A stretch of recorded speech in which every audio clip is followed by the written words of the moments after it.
Le capitaine Ibrahim Traoré, dirigeant du Burkina Faso depuis 2022, mise sur l'autonomie économique pour réduire la dépendance aux aides étrangères et exploiter les ressources internes. Cette stratégie au sein de l'Alliance des États du Sahel avec le Mali et le Niger reflète une quête de souveraineté économique, soulignée par le professeur Hamidou Sawadogo.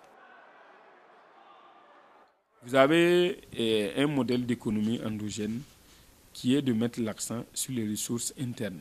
Cela a permis aux chefs d'État, au gouvernement, de mettre l'accent sur l'agriculture. Mais le second volet, c'est essentiellement l'industrialisation de notre production. Ce modèle a placé l'agriculture au cœur des priorités économiques avec des fonds dédiés et une hausse des outils de production. Résultat, la campagne 2024 a produit près de 6 millions de tonnes de céréales. Dans cette dynamique, la sécurisation du territoire reste essentielle. Personnellement, j'allais recommander de mettre encore plus de moyens au niveau de la défense du territoire pour que nous puissions exister.